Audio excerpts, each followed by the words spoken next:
이렇게 우리가 살아가면서 결과에 따라서 감사 기도를 하고 결과에 따라서 하나님께서 하신 일들에 대해서 고백들을 많이 하지만 무언가를 선택하고 결정해야 되는 모든 순간 속에서 하나님과 함께하는 일은 적지 않나라고 생각을 해봅니다.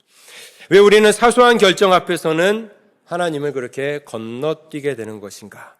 자, 오늘 말씀을 통해서 우리가 한번 여호수아가 어떠한 실수를 저질렀는가 바라보고 그것이 바로 나의 모습임을 발견하면서 우리가 더욱더 삶 속에서 모든 순간 가운데에 주님을 모셔드리고 함께 주님의 뜻을 구하며 나아가는 그러한 결단의 기도의 자리로 나아갈 수 있는 시간이 되기를 원합니다.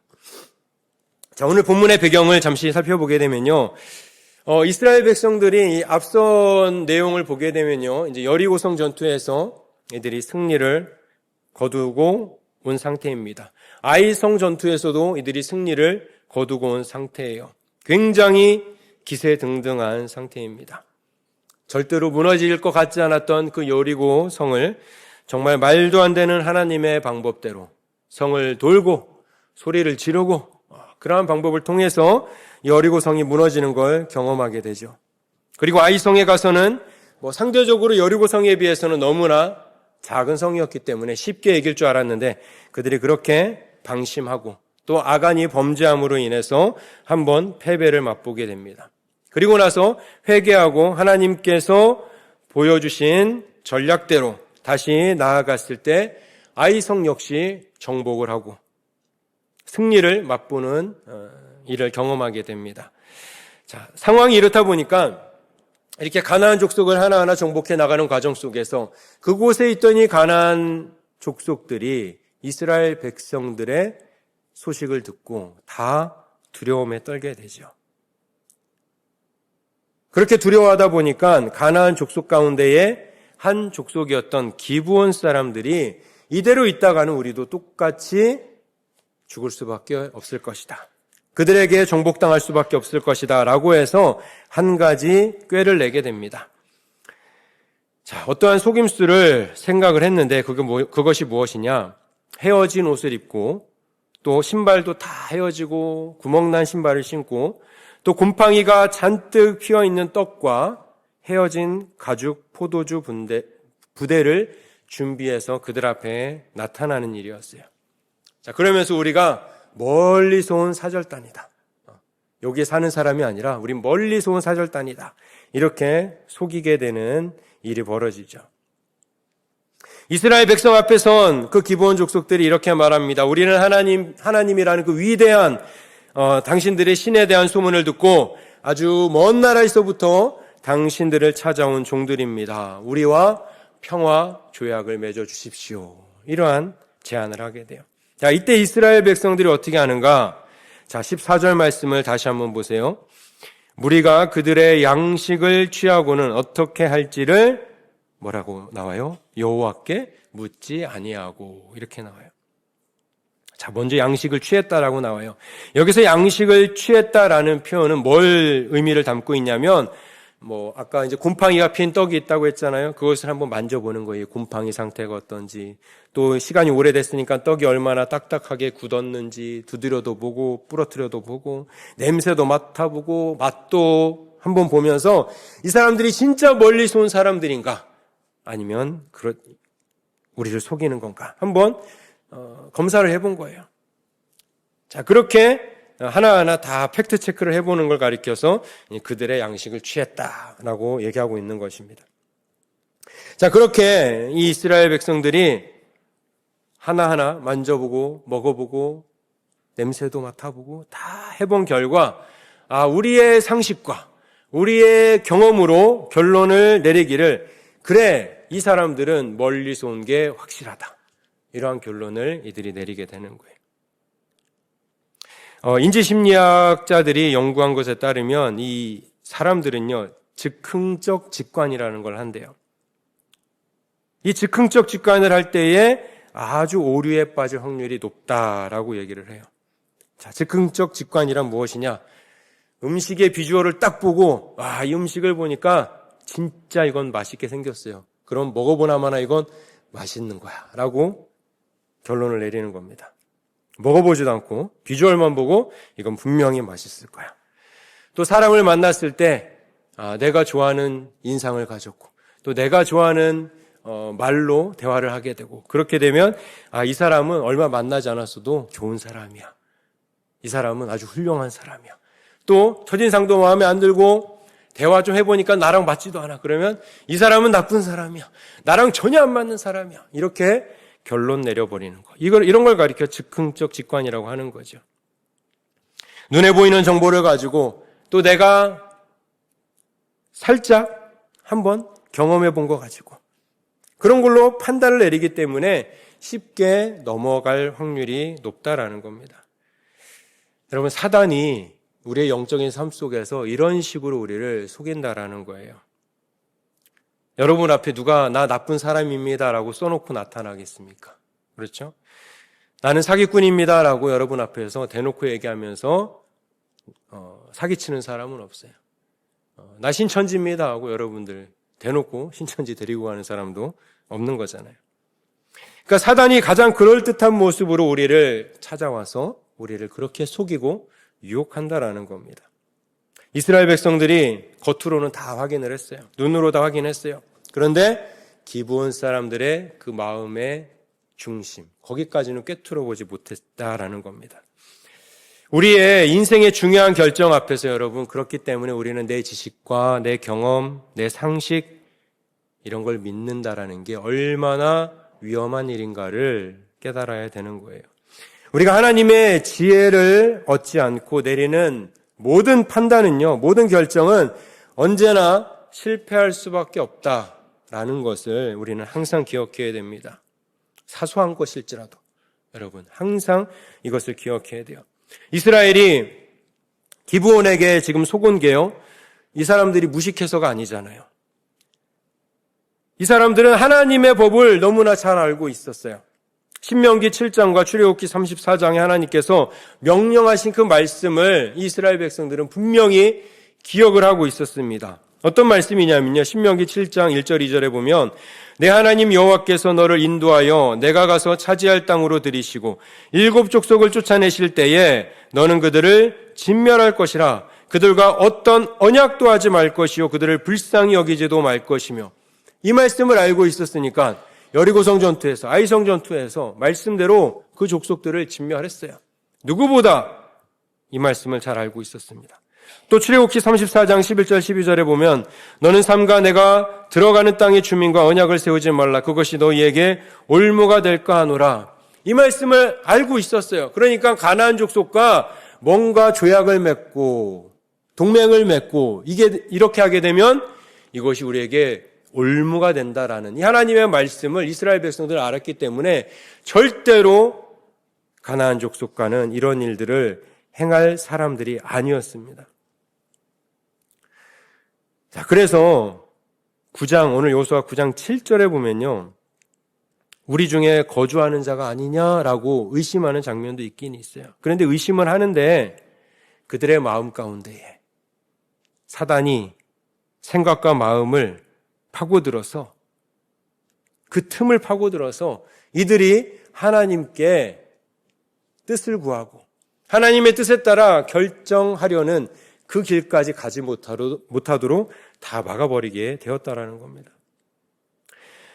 여러분, 굳이 기브온 사람들이 이 이스라엘 백성들을 속이는 데 있어서 여러 가지 방법을 사용할 수 있었을 텐데요, 다른 이유를 들어서 이스라엘 백성들을 속이려 들지 않고 먼 나라에서 온 것처럼 속인 이유.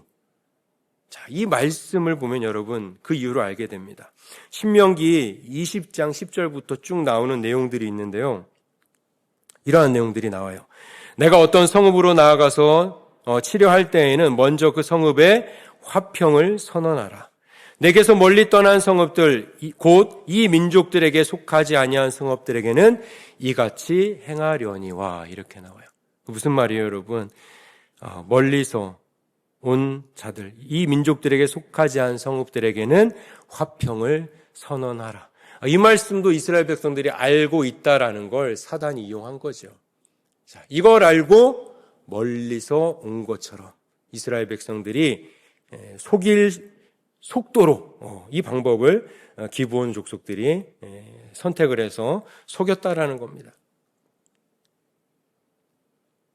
그러니까 이 기브온 족속들이 와서 우리가 멀리서 왔다라고 하니까 이스라엘 백성들이 하나님 말씀에 따르면 이들과는 괜찮다고 했으니까 하나님께 안 물어봐도 되는 거 아니야. 하나님이 이미 우리에게 말씀해 주신 게 있으니까 평화를 선포하고 이들과는 잘 지내도 되겠다. 이렇게 결론을 내린 거죠.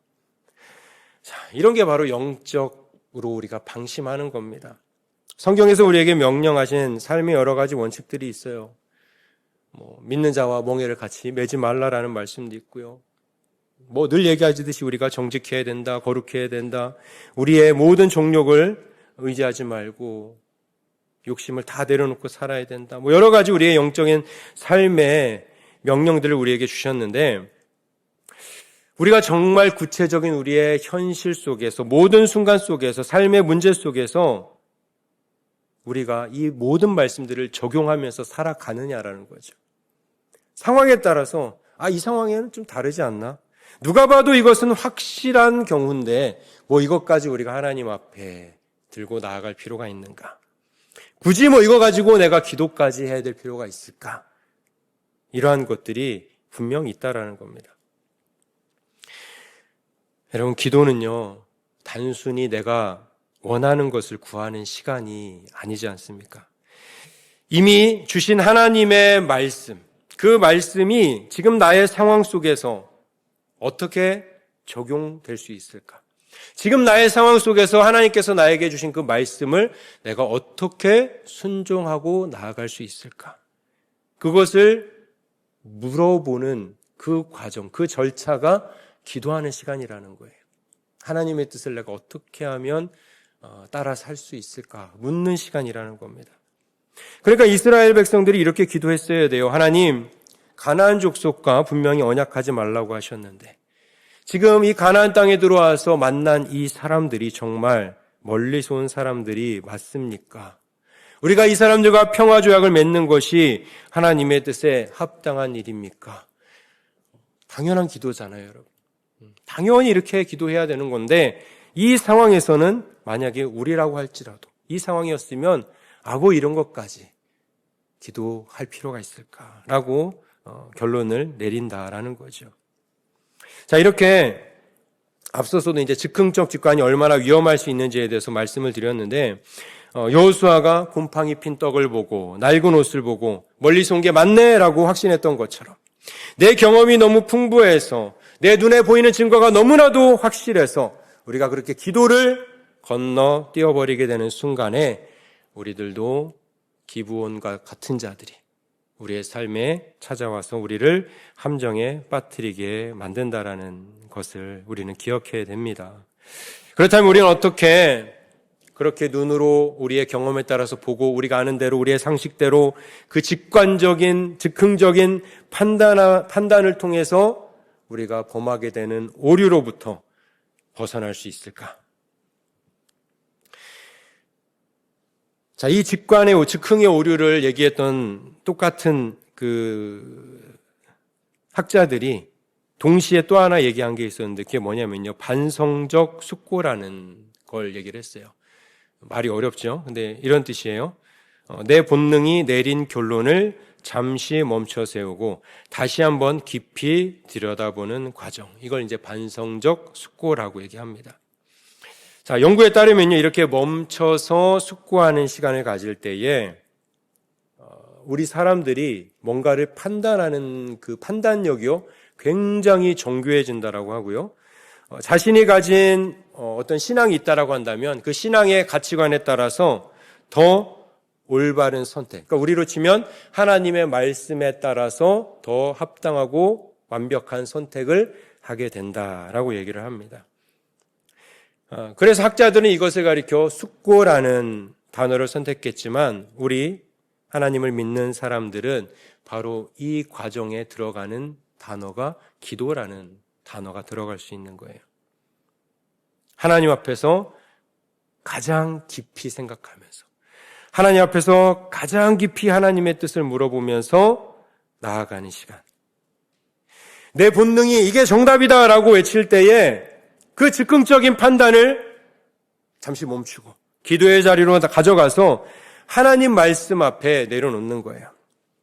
하나님, 제 판단은 이게 맞습니다. 제 경험은 이게 맞는데 분명한데 확실한데 하나님도 분명 이거라고 하실 텐데 기도할 필요 없겠죠? 라고 얘기하는 게 아니라 하나님, 그럼에도 불구하고 하나님 보시기에도 제 생각과 동일한 생각이십니까? 하나님 마음도 그러하십니까?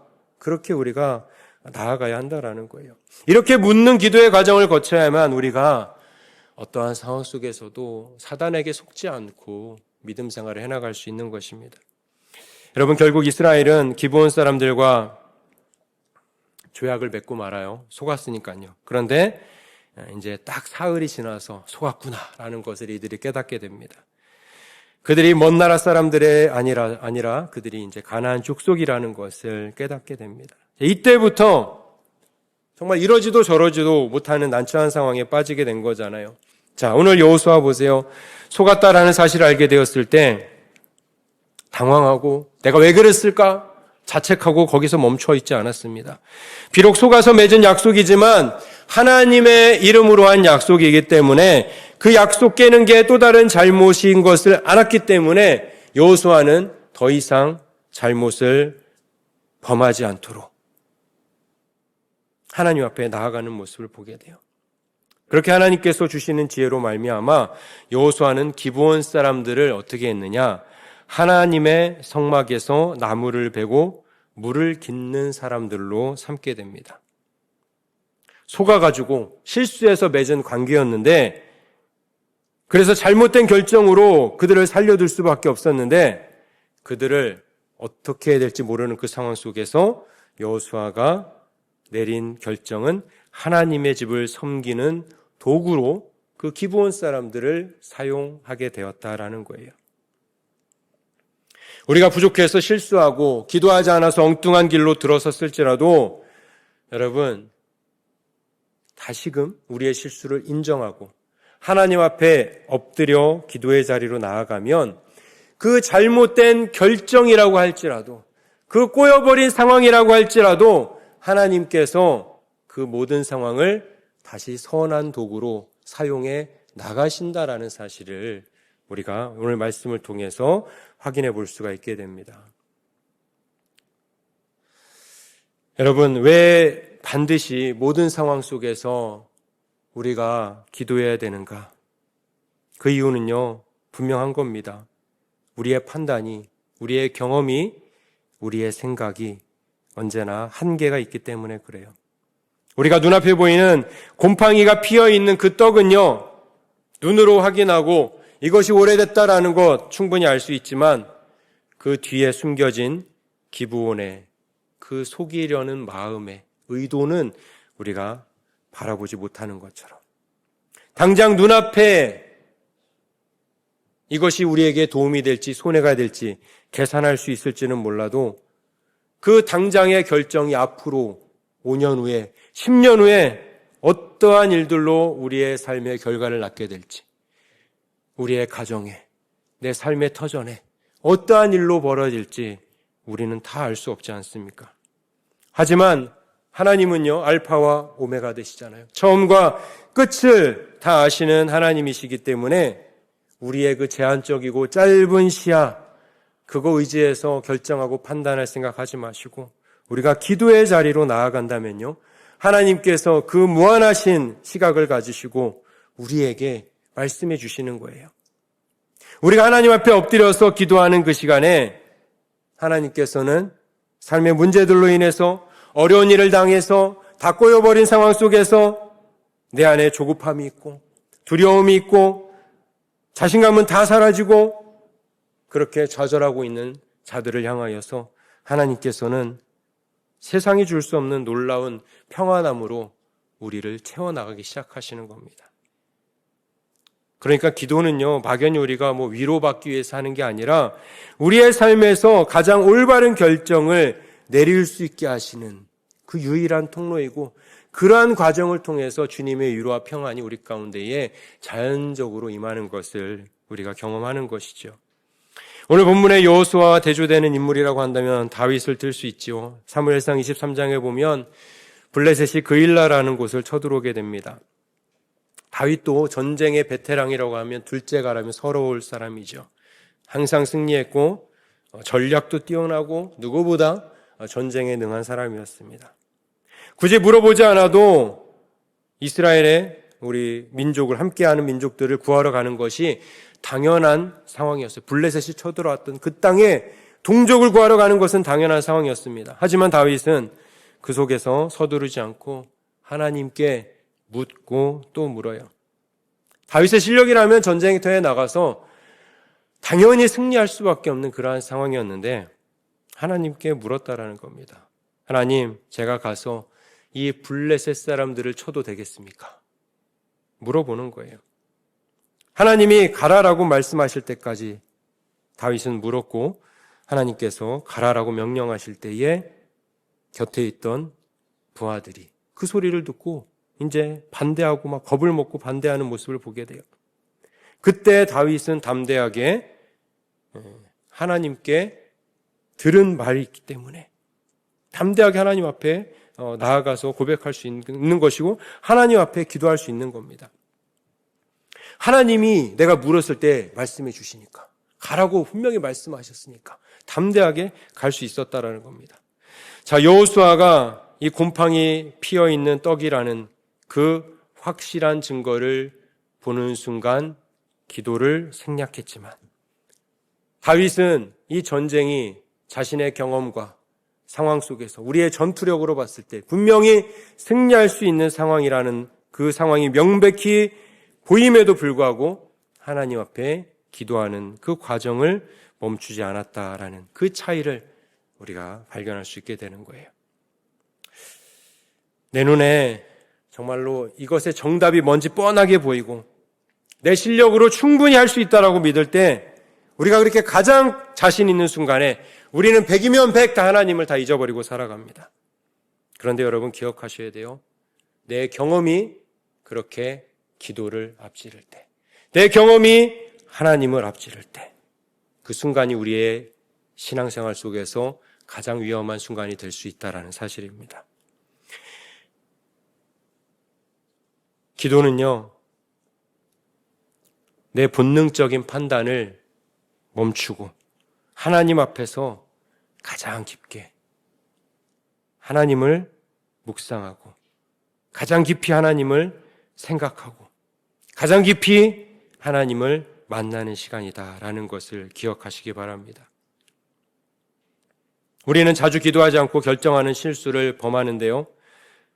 말씀드렸듯이 그 실수를 할지라도 그 실수에서 그치지 마시고 실수를 인정하고 깨닫고 여호수아와 같이 그 실수를 통해 다시 한번 기도의 자리로 나아가서 하나님, 내가 더 이상 같은 실수를 범하지 아니하고 이제는 모든 일에 기도로 결정하며 살아가겠습니다 라고 나아가면 되는 겁니다. 그러므로 여러분, 우리가 앞으로는 나의 눈과 나의 경험만 믿지 말고 내 삶의 주관자이신 하나님 앞에 모든 것을 기도함으로 주님 앞에 모든 것을 아뢰고 그렇게 나아가는 자들에게 하나님께서는 우리의 삶의 길을 열어주시고 하나님께서 말씀하시기를 기다리며 그 응답대로 행하는 자들에게 가장 좋은 것으로 가장 좋은 길로 인도하시는 그 하나님이심을 여러분 오늘 이 저녁에 믿음으로 고백할 수 있기를 간절히 원합니다. 그래서 우리의 모든 삶 속에서 우리의 경험이 절대로 하나님을 앞지르는 일이 없도록 모든 상황 속에서 반드시 기도하여서 주님의 뜻에 합당한 결정으로 살아갈 수 있는 우리 모두가 될 수 있기를 간절히 원합니다.